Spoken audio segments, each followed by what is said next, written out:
ये कहानी है उत्तर प्रदेश के अयोध्या जिले के एक आम से परिवार की, जिन्होंने गर्मी की छुट्टियों में नेपाल घूमने का प्लान बनाया था। परिवार में 5 लोग थे। पिता रमेश, माँ कविता, 2 बच्चे आरव और सिया, और रमेश का छोटा भाई संजय। प्लान ये था कि कार से नेपाल बॉर्डर तक ड्राइव करेंगे, रास्ते में कुछ जगहों पर रुकेंगे, फोटो खिंचवाएंगे और पहाड़ों की ठंडी हवा का मजा लेंगे।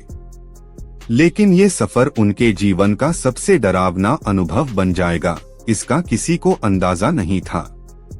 सुबह के 9 बजे उन्होंने अपनी इनोवा कार में सामान रखा। बच्चों ने स्नैक्स और मोबाइल में मूवी डाउनलोड कर ली थी। रमेश ने गूगल मैप्स सेट कर दिया था और नेविगेशन नेपाल के बीरगंज की तरफ लगाया। सब कुछ एकदम प्लान के मुताबिक था। गाना बज रहा था, हम जो चले तो साथ चले रास्ता, लेकिन उन्हें नहीं पता था कि उनका रास्ता अब उन्हें ऐसी जगह ले जाने वाला है जहां से शायद कोई वापसी न हो। दोपहर करीब 2:30 बजे उन्होंने देखा कि आगे हाईवे पर ट्रैफिक काफी ज्यादा है।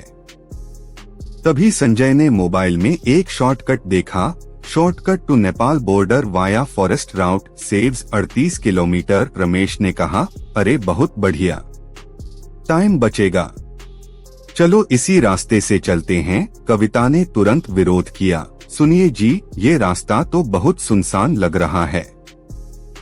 देखिए न, पेड़ ही पेड़ हैं, कोई गाड़ी भी नहीं जा रही। लेकिन रमेश ने हंसते हुए कहा, डरती क्यों हो, जीपीएस है हमारे पास, कुछ नहीं होगा। जैसे ही उन्होंने कार जंगल के उस रास्ते पर मोड़ी, एक अजीब सी ठंडक कार के अंदर भरने लगी। बाहर का मौसम गर्म था, लेकिन कार के शीशे से जो हवा अंदर आ रही थी वो ठंडी, भारी और बहुत अजीब लग रही थी। रास्ता धीरे धीरे संकरा होने लगा और एक समय ऐसा आया कि दोनों तरफ घना जंगल और सिर्फ कच्चा रास्ता बचा। शाम के करीब 5 बजे पहली अजीब घटना हुई। आरव चिल्लाया, मम्मी देखो वो औरत कैसी अजीब सी खड़ी है। सबने देखा, एक औरत सफेद साड़ी में, काले लंबे बाल, एकदम सीधी खड़ी। उसका चेहरा नीचे झुका हुआ और हाथ एकदम शरीर के पास। कोई हरकत नहीं, कोई हिलना डुलना नहीं। रमेश ने गाड़ी धीरे की, लेकिन जैसे ही कार उसके पास पहुंची, वो औरत हवा में गायब हो गई, एकदम ऐसे जैसे कभी थी ही नहीं। सिया रोने लगी। कविता ने कहा, मैंने मना किया था इस रास्ते पर मत चलो, ये जगह ठीक नहीं है। लेकिन अब वो रास्ते के बीचों बीच थे, वापसी का रास्ता छोड़ चुके थे और जीपीएस बार बार घूमकर वही एक ही पॉइंट दिखा रहा था। अब कोई दूसरा रास्ता था ही नहीं। रात के करीब 8 बजे गाड़ी के हेडलाइट्स धीमे होने लगे। बैटरी पूरी थी, लेकिन लाइट्स ऐसे मंद पड़ने लगी जैसे किसी ने करंट खींच लिया हो।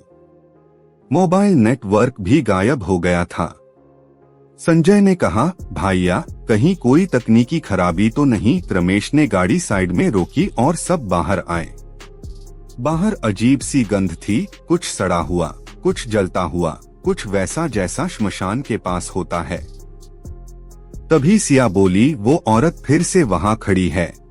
और सबने देखा, बिल्कुल वहीं जहां कार रोकी गई थी, वही सफेद साड़ी वाली औरत, बिना हिले डुले। रमेश ने तुरंत सबको गाड़ी में बैठाया और कहा, अब 1 सेकंड भी नहीं रुकेंगे, जो होगा देखा जाएगा। उन्होंने गाड़ी आगे बढ़ाई, लेकिन कुछ दूर जाकर देखा कि रास्ता खत्म हो गया था। जहां पहले गूगल मैप में सीधा रास्ता दिख रहा था, वहां अब एक सूखी नदी थी।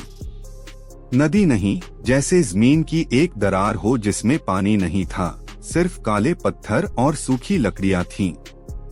कविता ने कांपती आवाज में पूछा, हम कहाँ आ गए हैं रमेश? और तभी बिना किसी के बोले गाड़ी अपने आप बंद हो गई, सारी लाइट्स ऑफ, और एक अजीब सी आवाज सुनाई दी, जैसे किसी ने कान के पास आकर कहा हो, कहाँ जा रहे हो? रमेश ने पीछे देखा, कोई नहीं था। लेकिन बच्चों ने एक साथ चिल्लाकर कहा, वो कार के ऊपर बैठी है। गाड़ी बंद। जंगल एकदम शांत। हवा चल रही थी, लेकिन उस हवा में कोई अजीब सी सरसराहट थी, जैसे पेड़ नहीं कोई और बोल रहा हो। बच्चे चीखने लगे, पापा वो देखो, ऊपर बैठी है गाड़ी पर, सफेद साड़ी, बाल नीचे लटके हुए, उसका चेहरा नहीं दिख रहा। रमेश ने तुरंत दरवाजा लॉक किया, गाड़ी स्टार्ट करने की कोशिश की, लेकिन गाड़ी जैसे किसी ने पकड़ ली हो, बिल्कुल जमी हुई। बैटरी फुल थी, इंजन बिल्कुल नया, लेकिन स्टार्ट नहीं हो रही थी। कविता जोर जोर से हनुमान चालीसा पढ़ने लगी और संजय मोबाइल से टॉर्च जलाकर बाहर देखने की कोशिश करने लगा, लेकिन अंधेरे में वो रोशनी भी बेकार हो गई थी।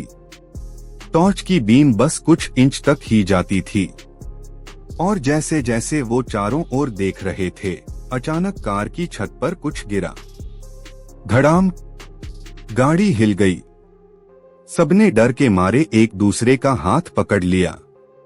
तभी एक आवाज आई, बहुत पास से, बहुत धीरे से, जैसे किसी ने कान के अंदर फूंक मारी हो। तुम लोग यहां नहीं रुक सकते, ये मेरी जगह है। रमेश ने घबराकर पीछे देखा, पर कोई नहीं था। संजय बोला, भाइया ये सब तो दिमागी खेल है, हम डर गए हैं इसलिए ऐसा लग रहा है, जल्दी कुछ करो। रमेश ने गाड़ी की चाबी घुमाई, एक बार, दो बार, तीसरी बार में गाड़ी एक झटका लेकर स्टार्ट हो गई, लेकिन तभी स्टीयरिंग व्हील अपने आप घूमने लगा। गाड़ी पीछे जाने लगी, जबकि ब्रेक पर पैर था। कविता चिल्लाई, किसी ने पकड़ रखा है इसे, कोई पीछे खींच रहा है। गाड़ी धीरे धीरे पीछे जा रही थी, नदी की सूखी खाई की तरफ, और तभी रमेश ने एक हाथ सामने विंडशील्ड से अंदर आते देखा, एक जला हुआ, काला, सूखा हुआ हाथ, जैसे किसी की लाश ने दरवाजे से हाथ अंदर डाला हो। अब तो बच्चों की चीख गूंज गई। सिया बेहोश हो गई, आरव रोता रहा, पापा हमें घर ले चलो प्लीज। रमेश ने हिम्मत दिखाई, गियर बदला और एक्सेलरेटर को एकदम दबा दिया। गाड़ी एक झटके में उछलकर आगे निकली, जैसे किसी चुंबकीय शक्ति से बाहर आई हो, पर भागते वक्त गाड़ी किसी चीज से टकराई। कुछ जोर का धक्का लगा और साइड मिरर में सबने देखा, एक औरत, आधा चेहरा जला हुआ, एक आंख गायब, होंठ सीले हुए और दोनों हाथ फैले हुए, गाड़ी की ओर बढ़ रही है। संजय बोला, ये इंसान नहीं है भाइया, ये कुछ और है, ये इस जंगल की रखवाली करती है शायद, कोई आत्मा है जो चाहती नहीं कि कोई इस रास्ते से जाए। रमेश ने अब गाड़ी की स्पीड 80 कर दी। जंगल में रास्ता बहुत खराब था, लेकिन अब रुकना मौत बुलाने जैसा था। करीब 15 मिनट बाद उन्हें कुछ रोशनी दिखाई दी, एक छोटा सा गांव, 2-3 झोपड़ियां, एक चाय की दुकान और एक बूढ़ा आदमी। रमेश ने ब्रेक लगाया, सब गाड़ी से बाहर निकले। बूढ़े ने देखा तो तुरंत बोला, तुम लोग उसी जंगल वाले रास्ते से आए हो ना? रमेश ने कांपती आवाज में पूछा। हाँ, आप कैसे जानते हैं? बूढ़ा बोला, हर साल 2-4 गाड़ियां उस रास्ते में फंसती हैं, सबको वही दिखती है, सफेद साड़ी वाली, जिसे 15 साल पहले वहीं बलि दे दी गई थी, उसी जंगल में। रात के समय एक मंदिर था उस रास्ते पर, अब सब उजड़ चुका है, लेकिन उसकी आत्मा आज भी वहां घूमती है। उसे पसंद नहीं कि कोई उस जमीन पर कदम रखे। कविता ने रोते हुए कहा, हम तो बस घूमने निकले थे। बूढ़ा बोला, गलती तुम्हारी नहीं, उस रास्ते की है। वो जो रास्ता है। सुबह की पहली किरणें जब उस छोटे से गांव पर पड़ी तो लगा जैसे रात का सारा डर अब पीछे छूट चुका हो। पर सच्चाई ये थी कि वो डर अभी भी साए की तरह उनके साथ था, बस रूप बदल चुका था। रमेश, कविता, संजय और बच्चे उस बूढ़े आदमी के घर के सामने खाट पर बैठे थे। रात को मुश्किल से 2 घंटे की नींद ले पाए थे और अब बस यही सोच रहे थे कि किसी भी तरह बॉर्डर पार कर जल्दी से नेपाल पहुंच जाएं। लेकिन बूढ़ा अब भी चुप नहीं था। उसने उन्हें एक आखिरी चेतावनी दी। सिर्फ एक रास्ता है जो बचा सकता है। मंदिर के पास मत जाना।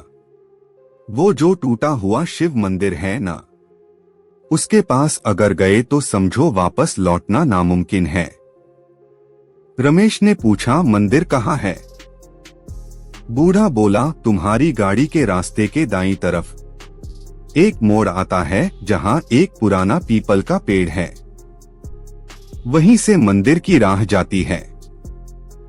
लेकिन अगर वो आत्मा जाग गई तो तुम्हारा शरीर बचेगा पर आत्मा नहीं। ये बात सुनकर कविता कांपने लगी। बच्चों को अब तक बुखार आ चुका था। आरव का शरीर गर्म था और सिया बिस्तर से उठने का नाम नहीं ले रही थी। बूढ़ा बोला, ये उसका असर है। जो डर तुम्हारे साथ गया था अब वो तुम्हारे बच्चों में उतर आया है। उसे चैन नहीं जब तक कोई दर्द ना झेले। अब रमेश को समझ आ गया कि बात बहुत आगे बढ़ चुकी है और अब ये केवल डर की नहीं बल्कि उनके बच्चों की जान की बात है। उन्होंने गाड़ी में बैठने का फैसला किया। बूढ़े ने उन्हें एक ताबीज दिया, ये गले में बांध लो और जो भी हो बीच रास्ते किसी आवाज का जवाब मत देना। कोई भी रोता हुआ सुनाई दे, मदद के लिए पुकारे, मत रुकना, बस गाड़ी चलाते रहना। गाड़ी निकली। जंगल फिर शुरू हुआ। लेकिन इस बार वो रास्ता वो नहीं था जो पहले देखा था। कुछ बदलाव सा था। पेड़ और भी ऊंचे, सूखे और छायाएं और गहरी। करीब 20 मिनट बाद गाड़ी एक जगह अचानक रुक गई। वहीं पीपल का पेड़ और वहीं से निकली एक पतली सी पगडंडी, बिल्कुल वैसी जैसी बूढ़े ने बताई थी, शिव मंदिर की ओर जाने वाली। और तभी सिया उठी गाड़ी के अंदर से और बोली, मम्मी मुझे उस मंदिर में जाना है। सभी चौंक गए। वो सिया जो अब तक बोल भी नहीं रही थी अचानक एकदम साफ आवाज में बोलने लगी। पर उसकी आवाज में उसकी मासूमियत नहीं थी। वो आवाज किसी और की थी, गहरी, भारी, सूखी। संजय ने पीछे देखा। सिया की आंखें अब सफेद हो चुकी थीं, जैसे कोई और उसमें समा चुका हो। कविता डरते हुए बोली, सिया बेटा क्या बोल रही हो? सिया बोली, मैं नहीं, वो बोल रही है जो मंदिर में बंद है, जिसने मुझे चुना है। रमेश ने गाड़ी स्टार्ट की और तेजी से मोड़ लिया। वो रास्ता मंदिर की तरफ नहीं, सीधा आगे की ओर गया। लेकिन तभी गाड़ी के सारे शीशे धुंधले होने लगे और उन पर उंगलियों के निशान उभरने लगे, जैसे कोई बाहर से नहीं अंदर से खिड़कियों को खरोंच रहा हो।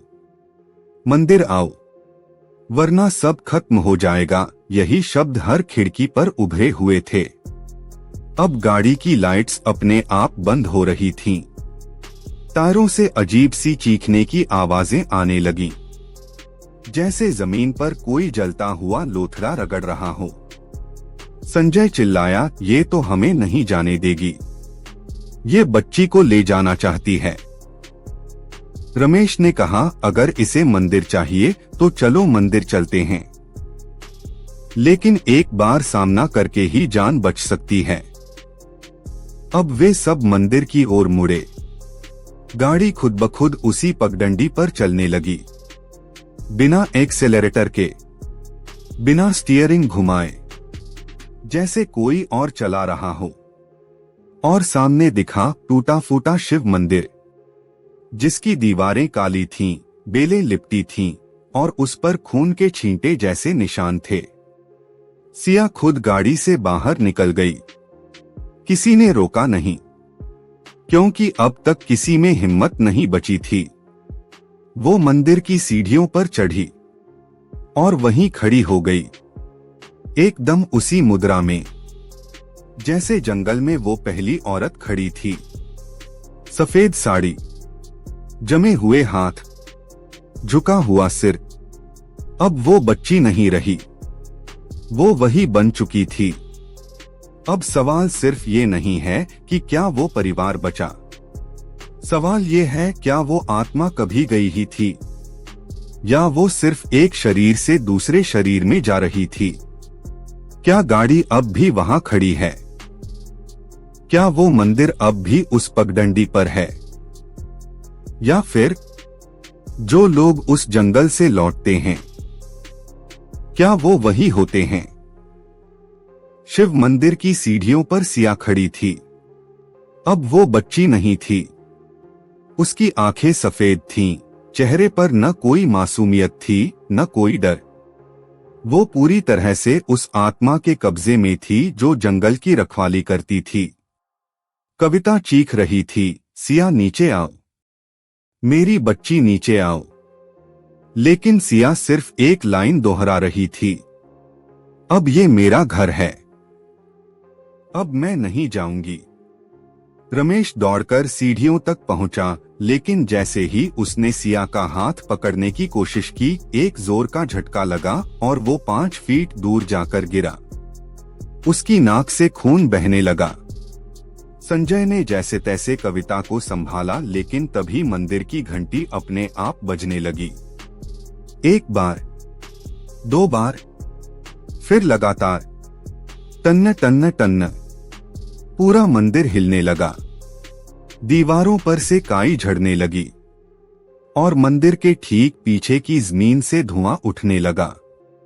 और उस धुएं से निकली वही औरत, सफेद साड़ी में, आधा चेहरा जला हुआ, बाल बिखरे हुए, और उसकी आंखें सीधे कविता के चेहरे पर जमी हुई थीं। वो बोली, तुम्हारी बेटी अब मेरी है, जैसे मैं कभी किसी की बेटी थी, और उन्होंने मुझे यहीं जिंदा जलाया था। अब हर साल एक बच्ची चाहिए इस जंगल को, ताकि मेरी आग शांत रहे और ये जंगल तुम्हारे जैसे यात्रियों को निगलता न रहे। कविता ने गिड़गिड़ाते हुए कहा, ले जाओ मुझे, मेरी सिया को छोड़ दो, भगवान के लिए मेरी बच्ची को छोड़ दो। औरत कुछ देर चुप रही, फिर बोली, तुम देने को तैयार हो? कविता ने सिर हिलाया। हाँ, मैं तैयार हूं, बस मेरी सिया को छोड़ दो। और तब वो औरत धीरे धीरे हवा में घुलने लगी। मंदिर शांत हो गया, घंटी रुक गई और सिया बेहोश होकर नीचे गिर गई। रमेश भागकर आया, उसे उठाया। उसकी नब्ज चल रही थी, आंखें बंद थीं, लेकिन अब चेहरा फिर से मासूम लगने लगा था। कविता वहीं जमीन पर बैठी थी, उसकी आंखों से खून के आंसू बह रहे थे। वो बेहोश हो चुकी थी। संजय और रमेश ने सिया और कविता को कार में बिठाया और तुरंत गाड़ी स्टार्ट की। जंगल का रास्ता अब एकदम साफ लग रहा था। पेड़ वही थे, लेकिन अब रास्ता खुला था, जैसे जंगल खुद कह रहा हो, जा सकते हो, आज के लिए छोड़ रहा हूं। करीब 1 घंटे की ड्राइव के बाद उन्हें हाईवे मिल गया। मोबाइल नेटवर्क वापस आ गया। गाड़ी का जीपीएस फिर से काम करने लगा। उन्होंने पास के हॉस्पिटल में भर्ती कराया। डॉक्टर्स ने बताया, बच्ची तो ठीक है, पर औरत के दिमाग में सदमा है। शायद उसे किसी बहुत गहरे सदमे से बाहर आने में वक्त लगे।